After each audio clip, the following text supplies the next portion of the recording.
Hi everyone, my name is Katheryn White, and this is Module 1, Overview of Technology Leadership and Education for ELRC 7500. So I kind of wanted to start by giving an overview of maybe my definition of technology leadership that I've kind of been able to piece together using all of our sources, which basically at the end of the day, we've kind of been able to identify that technology leadership is innovative leaders with technology related knowledge and skill who are challenged to shift cultural norms to embrace the strengths and limitations of educational technology. These individuals are critical to progressing the education system, offering their support, knowledge, and creativity to the learning platform. And I actually really love kind of that key part about strengths and limitations because, really, at the end of the day, I think in a lot of cases, school systems unfortunately tend to run a lot by trial and error. We just kind of sort of find things that work, we throw it out to our teachers, and we hope for the best.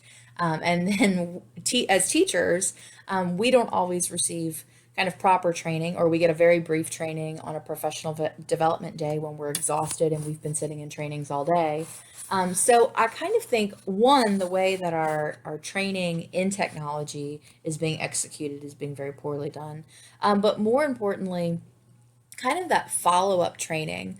I think we as educators need to recognize that technology has a lot of strengths and we need to kind of find those strengths. But I also think we need to find the limitations. And I think sometimes what looks good on paper isn't always executed correctly. And so that implementation and how we get it going in our classes is critical. So a technology leader is able to recognize that. They're able to recognize the risk taking versus the reward. I think they're able to become good supportive systems for their peers, for other teachers, for other students. But more importantly, I think they're a big driving factor in kind of shifting into a technology age. I think technology can get a bad rep sometimes because it becomes so complicated and teachers write it off as, well, it's too much for me to handle, so I'm just not going to do it, versus having these strong leaders who step up and say, well, wait, let me walk you through it and let me help you. Because just as our kids, our students would struggle, and we as educators would reach out to help these students, we need someone to be able to reach out and help us kind of do the same thing in regards to our technology. So, kind of what we were asked to do for this assignment is to talk about our own personal experiences and connect it to what we had been reading. And so, what I want to do is, I kind of wanted to address first the way kind of my school is broken down in regards to virtual leadership. We have an administration with one principal, three assistant principals, and one ninth grade principal. We have a group of teachers who kind of step up and take on that tech leadership role. You're looking at your tech support, especially with hybrid this year. That's been a massive shift in regards to technology support. We have started implementing virtual lead teachers and school improvement teams. And then our district has just recently been able to access some funding that's allowed us to go one to one. So we are actually still in the process of getting all of the technology out to every student in our district. But that alone has allowed a massive shift. And I just want to kind of start by saying that I think this year, especially in relation to COVID and the pandemic, I think this is really where we've seen a lot of our virtual leaders kind of step up. This is kind of the great divide, as we like to call it at our school, where you're seeing teachers who are comfortable with technology, teachers who have embraced that technology and worked it into their classrooms versus kind of teachers who've really pushed against it and are now needing help because whether we want to admit it or not, we are a hybrid school. So we've got virtual students who really need access and need help. And so teachers can no longer just shrug it off and say, well, that doesn't work for me. Now they're having to find ways to make it work. So this is where we're really seeing technology leaders step up and really help out.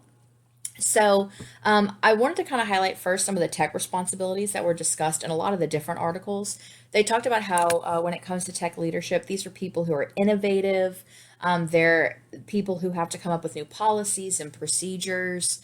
Again, the idea of support and the values and limitations, but I also really love teacher, student, and parent buy-in.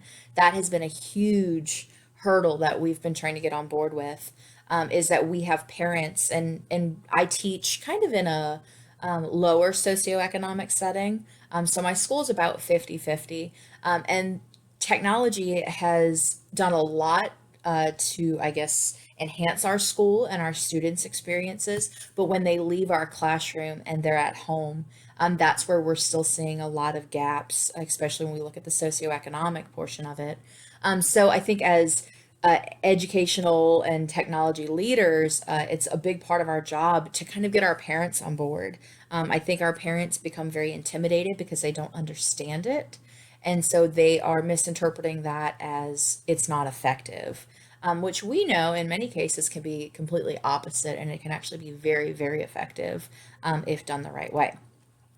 So, one of the key aspects that stuck out to me during our reading that I just really loved was the idea that technology leadership stems so many different levels of, I guess, the educational hierarchy of leadership, if that's what you want to call it. And so I love the fact that they were talking about administrators and the administrative role in regards to technology. I pulled these two quotes, one from Davis, one from Swayze. And Davis said, getting educators to embrace digital teaching and learning and to use technology more effectively requires leading by example. And I really thought that that was such a powerful statement because as teachers, it can be really disheartening when you feel like you're being told to implement new technology when you feel like the people in charge don't even know how to use it. And so that I was kind of like, oh my gosh, that's a great point, looking at administrators and how administrators who take on that technology role become such great support systems for their teachers. I think more than anything, because if you understand the struggle of it, then you can see kind of where your teachers are struggling. But if you understand the success of it, then it also allows you to encourage teachers to take risk. And I also think that that comes into play when it comes to better funding. I know from personal experience, our district spent about 10 grand buying a program for our school that they've been using for, uh, I guess, like course remediation for students who didn't pass the course. On the state level, they're allowed to complete this course on this program, and they can receive credit for it. Well, they asked us this year at the start of the year, at the start of the pandemic, they wanted this particular program to be a driving factor. And when we sat down and looked at it, and mind you, there were no teachers who were asked about this program. So the district dropped about $10,000 on this program, and when we started looking through it, all of a sudden we realized the rigor wasn't there.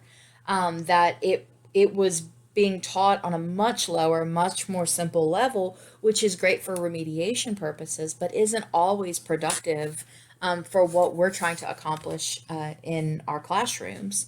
And so I thought about that, and I thought, as a technology leader, as an administrator, I think having some time to work through that program and knowing strengths and limitations of a program could really help funding wise. $10,000 dropped for a program that was ineffective is just, it's sad. It's disappointing because we could have done so much more with that. The second thing was looking at what Swayze was saying. And while he was talking about higher education, he was saying tech leaders need to reach out and build strong relationships with leaders across their universities. And I was thinking in this case in their schools. To understanding the needs of each department, something that happens to us a lot. I am an English 10 teacher, and a lot of times we will end up with a school-wide initiative and program to use. But unfortunately, when they are selling us this program, they tend to target math and science. And I can think of one case in particular where when we went to use this program that they had built up and talked up, everything for English was the same thing that the state put out in regards to state testing practice. So we weren't receiving anything new and anything innovative. And so I think a big part of administration kind of having this idea of tech support and where it would become helpful as a technological leader is being able to reach out and really identify the needs of different departments. As an English teacher, my needs technology wise are not going to be the same as my peers who teach science and who teach math and who teach history. And so it's kind of unfair to lump us all in the same category because our needs are so different. And our needs are the needs of the students. And I think that's what it boils down to, is everything kind of trickles down to what is effective best practice to help our students. So I took this because, again, I was so interested in it, and I kind of moved it forward, and I went and talked with our administrators. I kind of scheduled a very brief appointment with each of them. And so I started with our principals, and I feel like I need to add a little side note. Both of these individuals, the ninth grade principal, as you can see, is a first year admin. She was a math teacher last year, and has been promoted to the principal position. And our current principal this year has been the ninth grade administrator, but he has just been promoted to becoming the kind of the head principal of the entire school. So both of them are new in their positions, and they took these positions in the year of a pandemic. So I want to add that in there for them, because they are incredible people who have done an incredible job for us. But again, I was focusing on technology. So the first thing I asked both of them was, on a scale of 1 to 10, where would you rate yourself in regards to kind of your understanding of technology, how it's used within the classroom, and kind of using it yourself?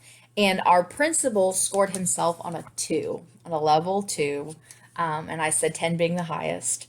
And basically, what he said is that he's been in administration for the last 17 years, and that everything that he's done up until this point, he's kind of done just enough to get by. So he knows his basic, Google Docs or Microsoft Words, but his example was a Google form. He said up until this year, he would not have known how to put together a Google form, because in his role, a lot of it has to do with delegation.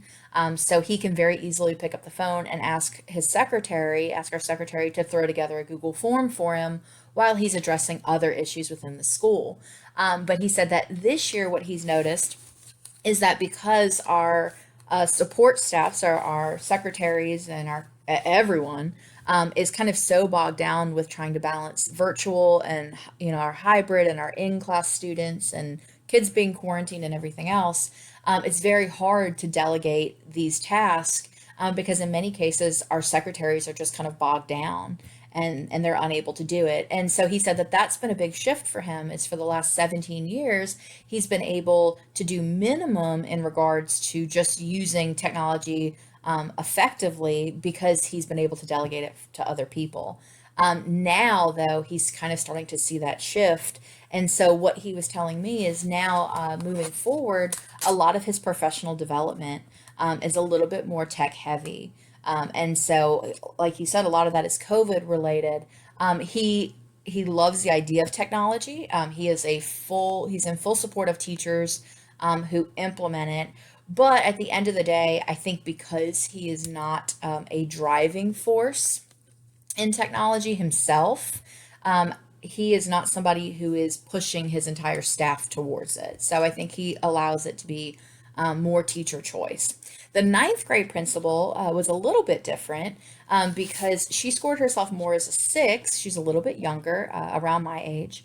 And one of the things that she was saying is that she obviously has the basics, and she's familiar with kind of computer and technology basics, but that it's been a very hard shift into admin, because while she can attend these trainings to better support her teaching staff, at the same time, she said, because she's not implementing it every day, a lot of that is very, she doesn't feel like she is the expert on it. And so she's like, I can receive all these trainings, but unless it's something that she's putting into play, it's very, very hard for her. So she's become, they are both great examples of people who are great support systems, and who are encouraging, and they do anything to help us get the technology we need. They're open to the programs. They try to help us get the funding. But when it comes to people who are actual technology leaders and who are familiar with the technology, neither of these individuals, I think, would qualify. And I bring that up, and they both agreed with me, so this is not me passing judgment. And I bring that up because our assistant principal, I think, would fall a little bit more in that technology leadership role. She's been an admin for 8 years. And one of the things that I have noticed about her, is that she is very technology driven. So she attends multiple trainings on the technology. If we as teachers are attending that professional development, then she will often come with us, so that she can talk with us from a teacher, from an instructor's point of view, and we can kind of hash some things out. It's really great because as we're attending, we can present ideas to her, and sometimes she'll counter with things that we might run into administratively.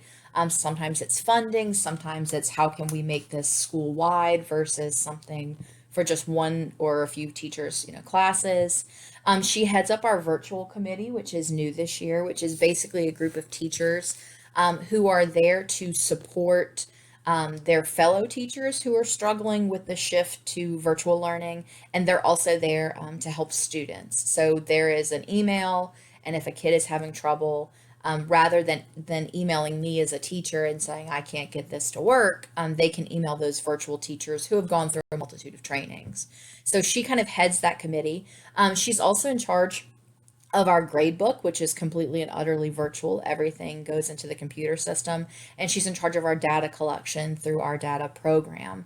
The thing that sticks out to me most in regards to this assistant principal is the fact that she is almost a direct line of contact when it comes to program tech support. So if we are struggling, and we've got some great teachers who are our kind of go-tos, and if those individuals don't understand or can't fix the problem, then we can go to her, and she is a direct line of contact to someone in the program. So if we're looking at a case 21, she can be on the phone with a representative from that program. And so that has made her such a great go-to tech leader. She's good with the technology questions. And then if she doesn't know the answers, she's great about pointing us in directions to the people who do. And so I think that that's a really important part of technology leadership from an administrative role. While she's not in the classroom, I know that if she's going to walk into my classroom to do an observation, she's going to have a pretty good understanding of the technology that I'm using. And she's also going to understand if something doesn't work, and kind of watch me troubleshoot through it a little bit. So that's just something that I kind of took away from it. In regards to teaching and teachers being instructional leaders, I love that idea of teachers being instructional leaders, and it never really occurred to me until I started reading, because I feel like we often categorize tech leadership in our media specialist, in our people on a district level, our coordinators. But in all honesty, I think many of us are probably technology leaders within our own schools. And so I love this quote from Kersley and Lynch: much instructional technology leaderships come from teachers who have informally accepted responsibility for encouraging and supporting teachers, students, and staff in their use of technology. And I love that idea of informally accepted. I don't feel like I ever put a sign on my door and received any kind of award that said I was, a technological leader. But I know from experience that students will show up at my door, or teachers will show up at my door because they're struggling and they don't know how something works or doesn't work, and we'll sit and troubleshoot it together. And so that was never anything that I was, titled with, but it's very much something, it's part of my role within the school system. I went ahead and I pulled from Kersley and Lynch. There were a couple of bulleted points of the role of the teacher as technological leaders. And it says techniques that fully exploit technology, encourage parental involvement, match technology applications to the needs of students, look for cross-curricular applications, facilitate cooperative student applications, and use technology to improve personal efficiency. I always think about my cute little first year self, grading a million papers, and now here I am 8 years later, and how many great programs and how efficient I've become with my grading. I don't grade for days on end anymore because there's so many great ways to be able to improve that proficiency. So looking at some of our teachers on a school level, I was kind of thinking about what are some strong characteristics of those people and what are some things that they do in our district. First, like I said earlier, we have our virtual teachers who are our tech support for our virtual students and for our teachers who are just riding that struggle bus hard. But we also have virtual team leads, and these are actually a little different from a traditional team lead, because these are people who kind of have the tech understanding. And so as we're being asked to do these new programs, we're kind of those people, and I say we because I'm one of them, we kind of step up and we tend to do the trainings, and our responsibility is to come back and help our individual teams. I think this is a great way to be able to address needs for specific content areas. Something else our school does that I really love is to gain professional development. We were able to rewrite our professional development, and one of the things that we asked is that teachers host technology PD sessions for other teachers. So I know personally, I've gone through and I've done introductory level for Google Classroom all the way to expert level for Google Classroom, depending on where those teachers are and meeting their needs. I think a strong ed tech leader in our school is somebody who, as we're moving to that one-to-one technology, is able to use it for more than just essay writing. I think I'm seeing a big shift there is you're seeing some teachers who are doing great things. I feel like we've spent too many years using technology and lack of technology or lack of access to technology as an excuse. And I think at the end of the day, now that we're handling that, I think this is a really great opportunity to say, okay, well, that's no longer the problem. So now what are you going to do with it?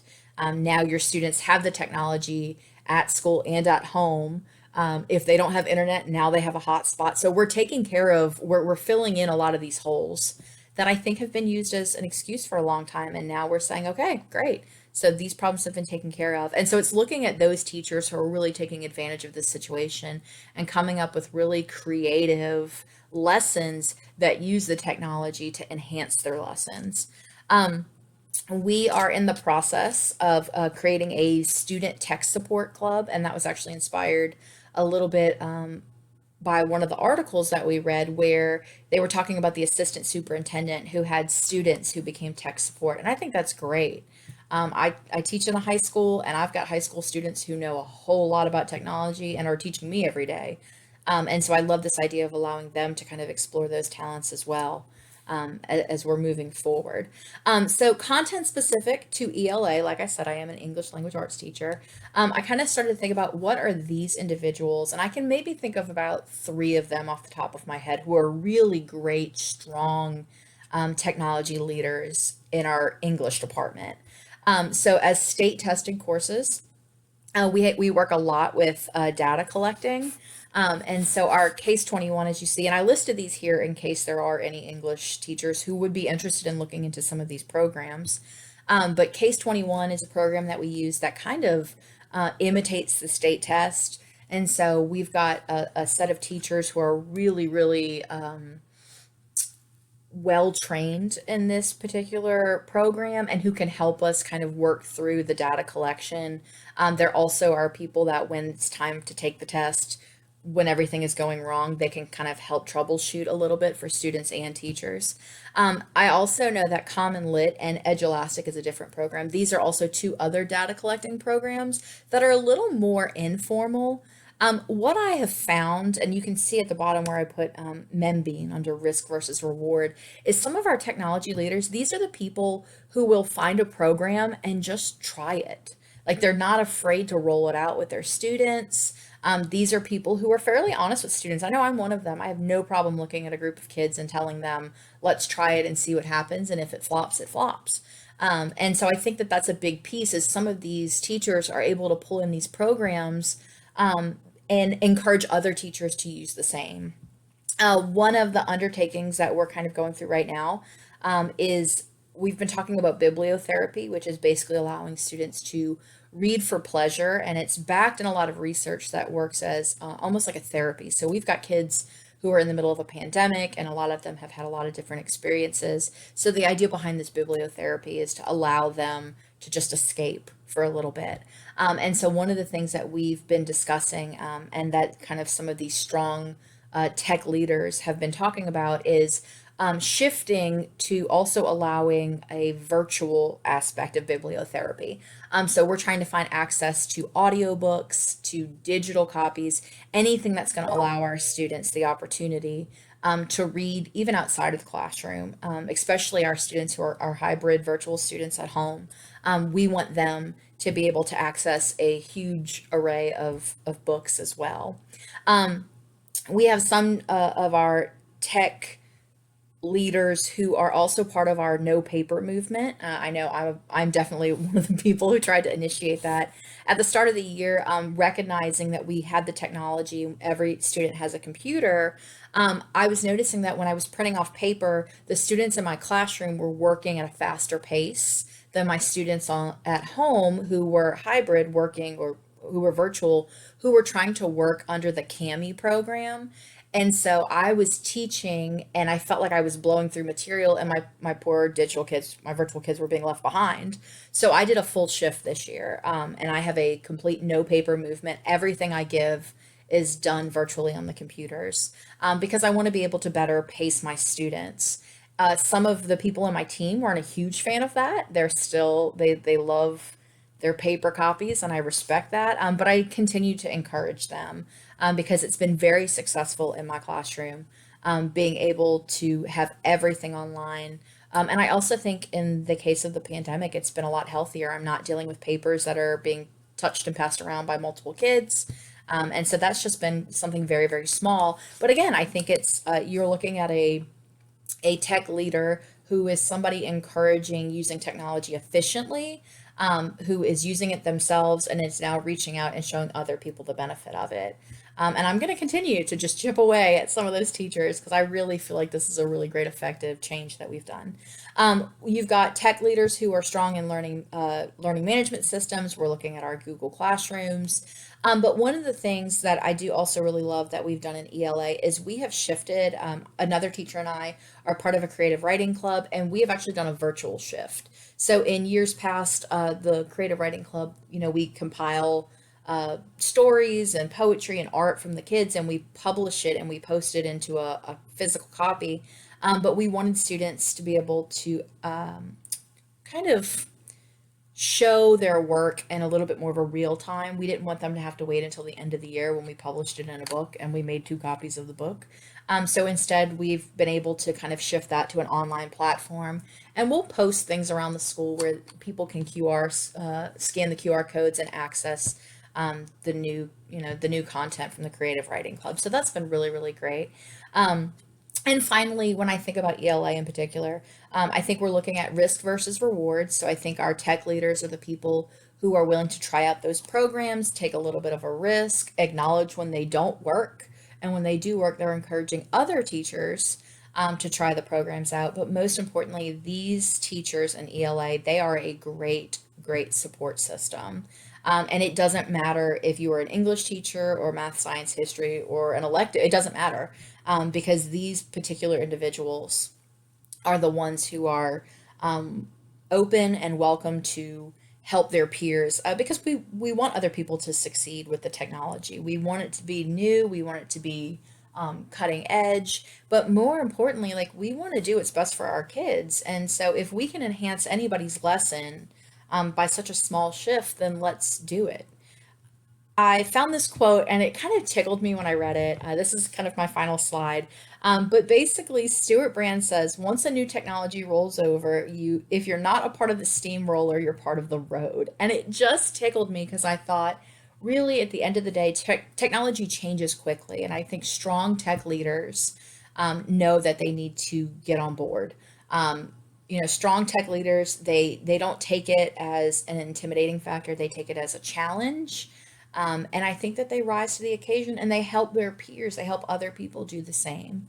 And so I think many of us on here are definitely on the steamroller. I know we are not on the road, and we are trying to help other people jump on our steamroller as well.